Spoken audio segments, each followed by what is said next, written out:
Happy Monday, boys and girls, and welcome into another episode of the Tennessee Pro Football Podcast here on Main Street Media TV. Good morning, good morning, good morning. Wade Neely saying hello alongside Terry McCormick. Surprise, I'm with you guys yet again here on this final Monday of the year 2025. And Terry, saw a lot of things at Nissan Stadium yesterday with the Tennessee Titans. Didn't see a win, unfortunately, as the Saints went in and the Saints went marching out with a victory that had a little bit of everything, ultimately ending up in a 34-26 victory yesterday. Yeah, I think if you're looking at the glass half full, Titans had a 20-10 halftime lead. Cam Ward played really well in the first half, made some improv plays, made a couple of really nice throws. But then in the end, here comes Tyler Shuck leading the Saints right back, and the second half belonged almost completely to him and the New Orleans Saints. So end result, 3-13, one game left in Jacksonville next Sunday. It was an interesting game, and obviously we will cover it end to end here on today's episode, and excited to do so. Blaine Keller's on assignment this morning, but we will be breaking things down as, again, the Titans do fall at home in their home finale, 34-26 to the Saints. Reminder, each and every single show, we're brought to you by our friends at Circa Sports. The largest sports book in Kentucky is now open for business at the Mint Gaming Hall in Franklin, Kentucky, right across the border, folks. Right across from where Terry's coming to you from this morning, as a matter of fact. Be sure and check them out. With an 85-foot sportsbook screen and stadium-style seating, the Mint is your place for college sports, pro football, and beyond. Circa Sports and the Mint are proud sponsors of the Tennessee Pro Football Podcast, once again located just north of Nashville, off exit 121 on I-65 North. And Terry, tale of two halves to say the least. We're excited to break things down because there was some good. It wasn't all bad. We had some more kind of continued signs of positivity. But in the second half, things did really kind of spiral away and out of control from the Tennessee Titans. So that's a look at what we're going to get into today. Terry and I are going to go over the ins and outs of what we saw at Nissan Stadium. Again, it was the home finale, so kind of a bummer to end the home schedule on, but still some positives to kind of break things down. We'll give you some ups, we'll give you some downs as part of our stock report, and we'll get ready to close it out. Again, it's our final show of 2025 here on the Tennessee Pro Football Podcast. We're going to take a quick timeout, and when we come back, more Titans talk after we break down yesterday's game at Nissan versus the Saints.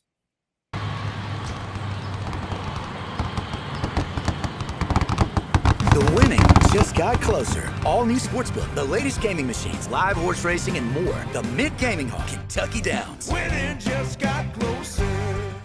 He shoots, and he scores!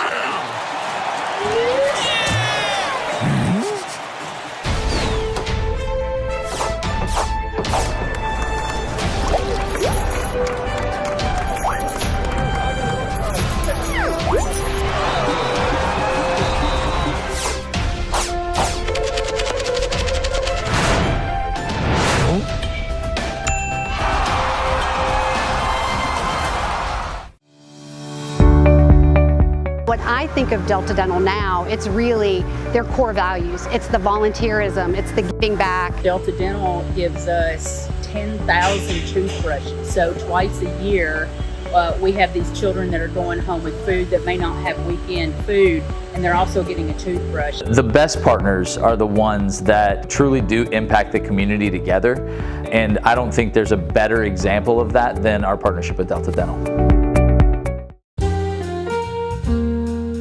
Welcome to the Omni Nashville Hotel. Urban elegance with a vintage touch.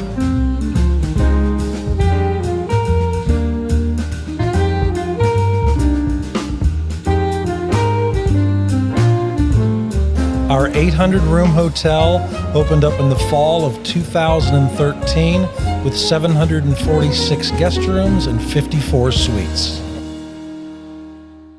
This holiday season, the largest lantern festival in the country returns to Nashville Zoo. Experience more than 1,000 all-new handcrafted lanterns, towering creatures, magical worlds, and a North Pole village.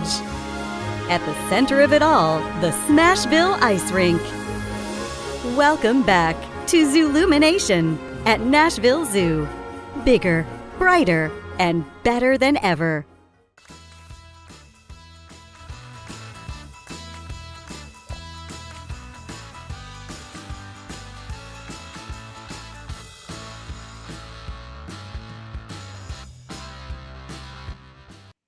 We're back, boys and girls, and again, a final out of Nissan Stadium yesterday, 34-26, alongside Terry McCormick, Wade Neely, filling in for Blaine Keller this Monday morning.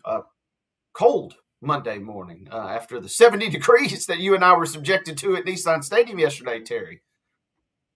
Yeah, definitely a big change in the weather. And want to get right into this. This is something I put out on Twitter a little bit before we went to do the podcast and just wanted to see your reaction to it. But when I watched Tyler Shuck operate yesterday with Kellen Moore, and he was super, super efficient.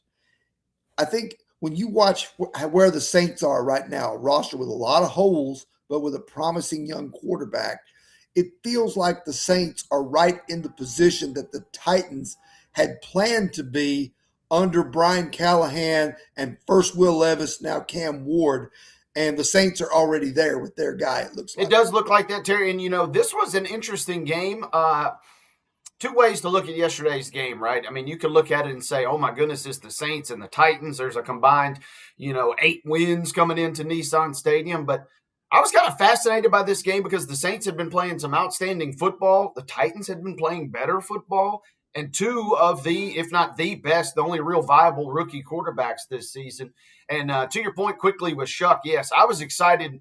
I've seen enough Cam Ward, and I feel comfortable about what I've seen with him thus far. But to see another rookie, really the only rookie that has kind of been subjected to a lot of intense reps this season, hard for me not to be impressed what I saw out of the guy that the Saints took, early in the second round last year.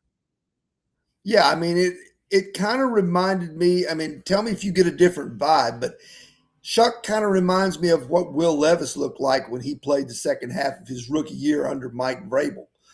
Made some nice throws, offered some hope for the future. Now the question is, can the Saints build off that and it doesn't go south like it did for the Titans last year? I'm with you, and I promise I'm going to talk more about the Titans in a second. But since Shuck and the Saints did come in and get the win, wanted to give them a little bit of service here. Yes, hard for me not to be impressed. At one point, Terry, two kind of maybe head scratching throws at the end of the game for the Saints when they had a chance to really run some more clock and maybe put the game on ice. They end up incomplete. And so where I'm going with that is Shuck ends up 22 of 27 passing for 333 yards, had 2 touchdowns, had an early fumble, but he rebounded from that nicely. Other than those 2 incompletions late, we could really be talking about a very, very impressive stat line from that rookie yesterday. No doubt about it. No doubt about it. And, because he was just poised and under control pretty much the whole game. And, I think, he did have the advantage of throwing against the Titans secondary that's been decimated by injuries, by trades.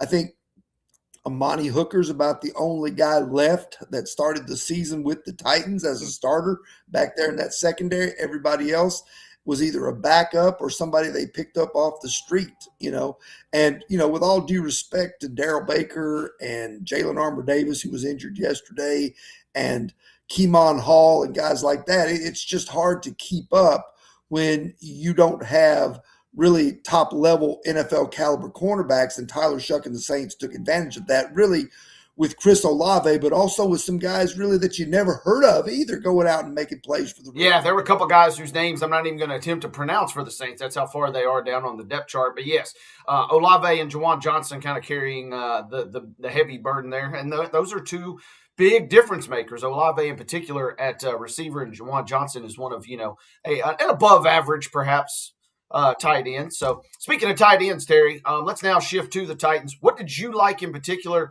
maybe that you saw from Cam? And certainly we liked what we saw, a late Christmas present, if you will, from Chigun Okonkwo, who burst loose on a 43-yard touchdown in the first half for that first score. Well, what I saw from Cam Ward, and I'm gonna play devil's advocate to a lot of people here.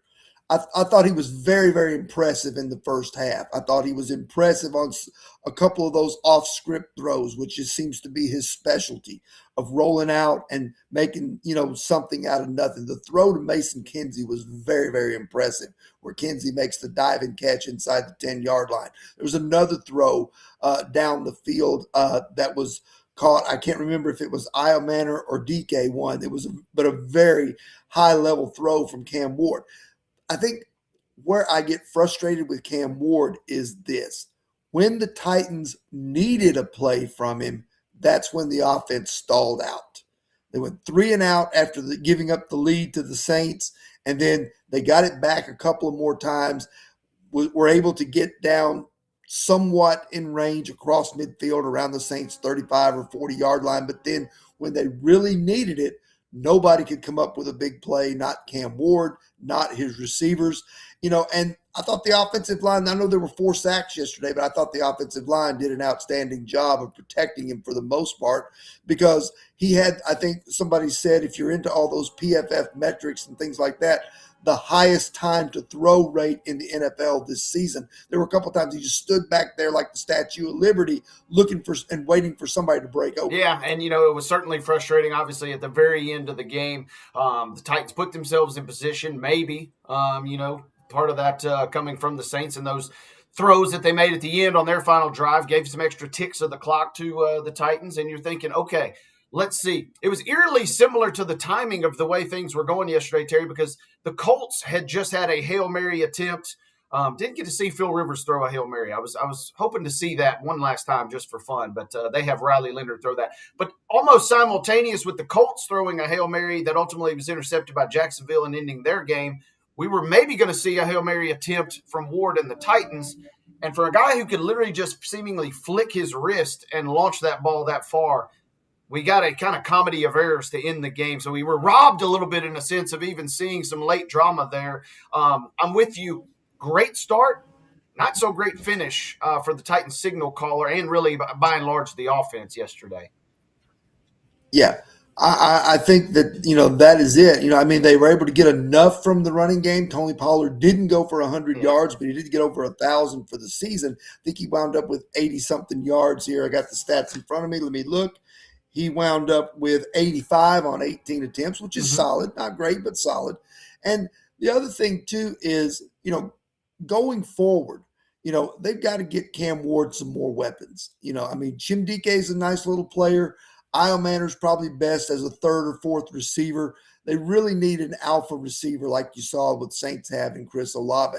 And I don't know if I'm in the minority on this, but I think I try to re-sign Chigakonkwo because Chigakonkwo seems to have a decent rapport with Cam Ward, and I don't think they use him often enough, if you want my honest opinion, because I think he's the one guy on this team in a lot of ways that can create a mismatch problem down the field when a safety or a nickelback is on him. 100%. And, that won't be the last time, hint, stock reports that you'll hear me at least reference Chigakonkwo. But, yes, he's 6'3", 238. I don't know about you, Terry, but he reminds me at times a little more of a really kind of maybe oversized receiver than he reminds me of kind of an undersized tight end. And he has that flexibility, kind of that matchup nightmare type potential that you were referencing.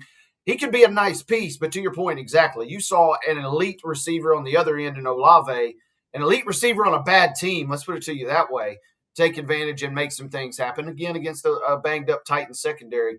But to your point, yes, just think of what Ward could potentially do. It is, we've mentioned Christmas. It is kind of like a Christmas morning where you're looking around at all the presents and saying, man, if I had some of that, or man, if this was my present, I might be able to do this. And Ward probably felt a little bit of that yesterday every time Olave caught one of those 8 passes for nearly 120 yards. Yeah, absolutely. He's looking around in his stocking and he sees a tablet. He looks over in Tyler Shuck's stocking and there's an iPad.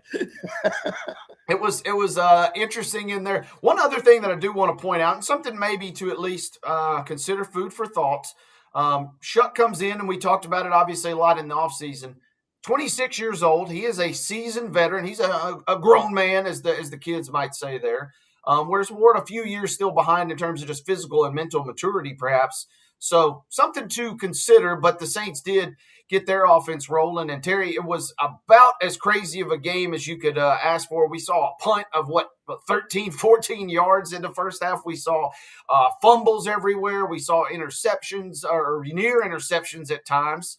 The game kind of had everything. If you were looking for an entertainment value standpoint to close things out, for, again, 2 teams coming in with 8 wins combined yesterday, I think at least the Nissan faithful, whether you're a fan of the Saints or the Titans, you at least got a little monetary value there for what you saw on the field. It was entertaining if nothing else. Yeah, absolutely. I mean, a few defensive plays, enough to Yeah, keep it interesting, and some big offensive plays out of both teams. Kind of what you would expect from two teams that really don't have a whole lot to play for other than development of their quarterback going forward. So, it was an entertaining game, if nothing else. I think, one of the things that, I think another thing too that you got to give credit for here, and I was going to wait to the stock report to do some of this, but got some milestones yesterday. Jeffrey Simmons got 10 sacks. Tony Pollard got 1,000 yards. Cam Ward went over 3,000 yards passing. First guy since Ryan Tannehill wow. here for the Titans to do that. So, kudos to those guys for accomplishing those milestones in what has been an all-around terrible season for the Titans. Terry, we get ready now to turn. That was the regular season home finale. Now we get ready to turn our sights on Jacksonville. And speaking of hot teams, just before we get into perhaps Titans and Jags, a little mini preview there. Can you put into words just what is maybe transpiring in Jacksonville, a team that has kind of been lurking all year? But while everybody was looking at the Colts and then maybe seemingly the Texans, it's the Jags who have exploded and are certainly poised to not only win the division, but maybe climb another seed line or two in terms of the AFC playoff picture. Yeah, they've got to come out of nowhere. Liam Cohen's done an excellent job. I mean, I think the defense has really been solid all year long for Jacksonville. And as the season has gone along, you've started to see Liam Cohen unlock Trevor Lawrence. You wondered what Trevor Lawrence could be if the right coach unlocked his potential and got him to play at a high level. And he's been doing that over the last 5 or 6 weeks. He started out, it was a struggle. It seemed like that they were winning games despite Trevor Lawrence's mistakes. Now, about 5-6 weeks ago, it seems like Lawrence is really starting to click, and that's making this team one of the better teams in the league. When they went to Denver and won 34-20, that got everybody's attention that this is not some pretender team that's playing a soft schedule because it's in the AFC South. Absolutely. And, they kind of I'm going to maybe whisper this, but they kind of manhandled Denver in the second half and really just turned that game on its head with a couple defensive plays. To your point, defense just really playing well all season long and took care of business. So resetting the deck in the AFC South as we enter the final week of this regular season. 12-4 Jacksonville, 11-5 Texans. The Colts fall 8-8. Titans are now 3-13. And Terry, as we finally pivot here, the poor Indianapolis Colts. Once upon a time, a friend asked me this yesterday. What was their record when they traded for Sauce Gardner? And the record was 7-2. And then they go out and win a game immediately after that to go to 8-2. You were wondering if the Colts would be the 1 seed in the entire AFC, maybe the best record in football. And now, just a mere 6 weeks later, they're sitting here 8-8. They've gone into absolute free fall mode and a lot of head scratching going on just north of where we sit here in Nashville and Indianapolis. Excuse me. Yeah, getting choked up over the Colts here. But just thinking about it. Yeah, absolutely.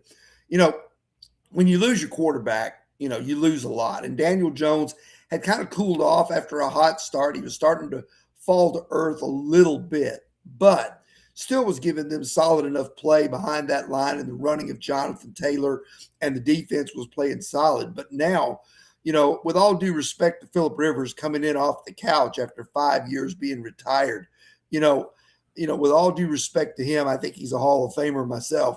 But it's just hard to keep that momentum going when you lose what they've lost. You mentioned Sauce Gardner on the shelf with an injury now.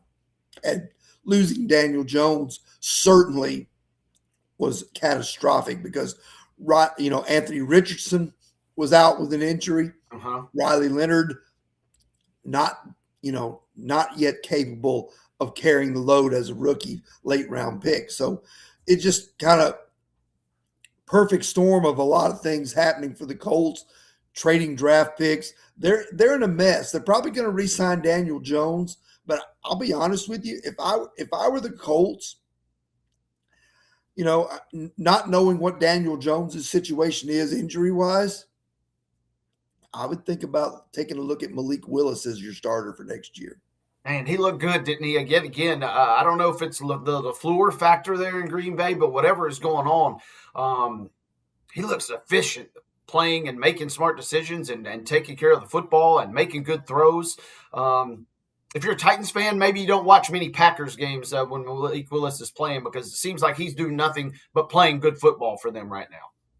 Yeah, that's right. I mean, he played well. Too bad he was injured his shoulder. Didn't get a chance to finish that game against Baltimore, but Malik played really, really well, and starting to make the Titans have second thoughts about whether or not they should have gotten more than a 7th-round pick. Yeah, absolutely. That was a text or two that I had received over the weekend. As hey, are you watching this? He's doing it. He's doing it yet again. Is kind of the theme of the text that I got. So, Terry, real quickly before we hit a final break.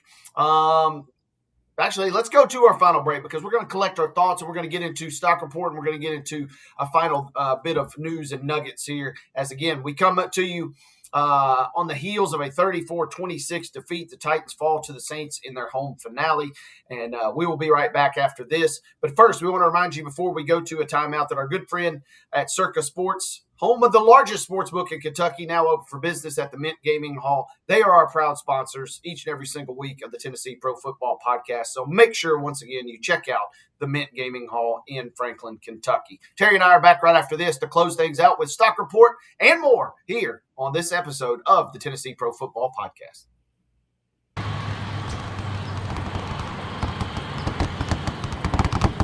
The winning just got closer. All new Sportsbook, the latest gaming machines, live horse racing, and more. The Mint Gaming Hall, Kentucky Downs. Winning just got closer.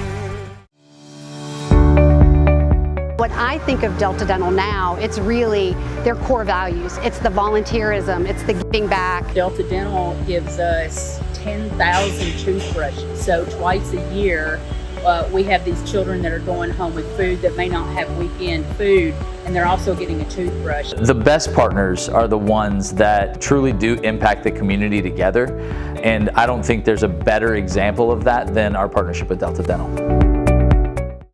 He shoots, and he scores!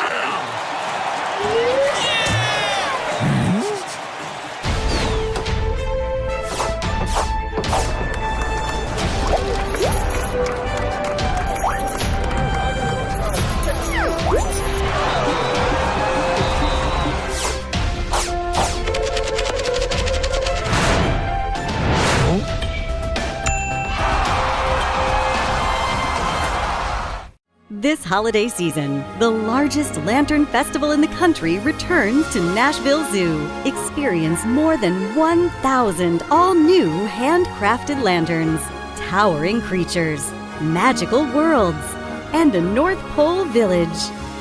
At the center of it all, the Smashville Ice Rink. Welcome back to Zoolumination at Nashville Zoo. Bigger, brighter, and better than ever.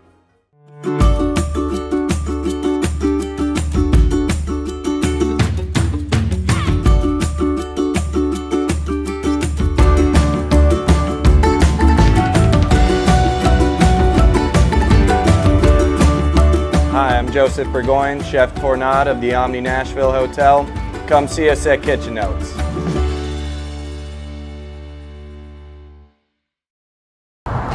We are here outside of the beautiful Harkin Hall in Madison, Tennessee. Now is the time to lock in your New Year's Eve plans. The legendary chart-topping band Exile is taking the stage, and tickets are moving fast. Don't wait. Visit harkinhall.com for ticket packages and information. Trust me, you'll fall in love with this venue.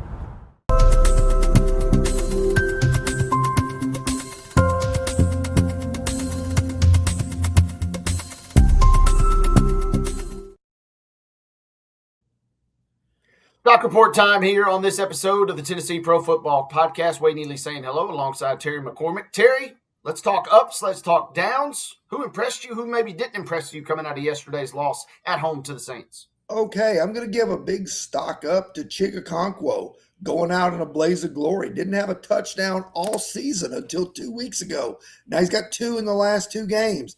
The way he kind of just shook off that tackler yesterday around the 15-yard line and rumbled into the end zone, a big stock up for Chigakonkwo. And I'm also going to give a big stock up to Jeffrey Simmons. Obviously, his play all year long has been something to marvel on a team that's really going nowhere. You got to really kind of tip your hat to Jeff for playing the way he has and being committed to helping this organization try to turn things around. I'm with you. I have to piggyback real quick on what I saw out of Chigankounkwo yesterday, and it obviously was not even anything close to what we saw from King Henry, but it had King Henry vibes on that sideline rumble, on that long touchdown yesterday. So props to Chig. I want to give a quick attaboy, maybe not necessarily a stock up, but an attaboy if nothing else. In a game where it looked like field goals might determine who's going to win this game, props to Joey Sly, who ends up 4-4 and made all the extra points. We saw Smith, the kicker for the Saints, miss a field goal early. So at one point, it looked like special teams might make a big difference in the game. So a bit of a prop up there.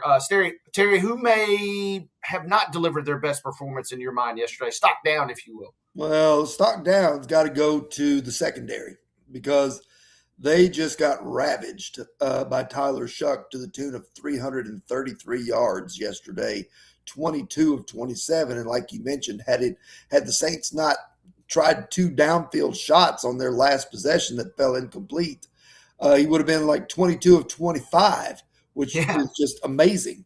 I think some of that I'll put on the pass rush because the Titans really didn't get enough pressure to help that secondary and affect it in a positive way. So that allowed Saints receivers to kind of find those open spots in the zone, and Chuck carved them up for some big gains. So Titans secondary, just, the situation they're in and, unable to rise to the occasion. Yeah, and I'm with you. If I was going to point out it's kind of good and bad. We have to point out a whole unit because there was nobody individually. They're kind of just doing the best they can. And it's a little bit of a mash unit out there. Tiny stock down, maybe similar to the secondary. No real way to quantify what we didn't see, though, from Tajay Spears, who feels like he needs to be in sync with Pollard and vice versa for the Titans to be at their very best. And for some reason, never got him going. Only 6 touches, 2 yards in terms of running, only 1 catch. And only one of his 2 targets was hauled in. So not a stock down per se on Spears, but just his involvement, I guess, if you will, in the offensive game plan was disappointing to me. Terry, before we get out of here, a quick preview of Jacksonville. What may be in your mind? Actually, you know what? Let's save that for next week because we got Terry's thoughts available to us each and every single week on this episode of the Tennessee Pro Football Podcast. But with that being said, we do have one final episode coming up after this game versus the Jags this week. Terry, thank you so much for steering the ship with us today, and it's an honor to fill in with you every single time that I can, partner. Thanks for doing this, Wade. Appreciate it, buddy. Absolutely. Once again, Terry McCormick and our producer, Mark Rogers, making it happen. Wade Neely saying so long. This has been another sterling episode of the Tennessee Pro Football Podcast. And thanks once again to our friends at Circa Sportsbook, the largest sportsbook in Kentucky, now open for business at the Mint Gaming Hall in Franklin. We'll see you next week here on Main Street TV's Tennessee Pro Football Podcast.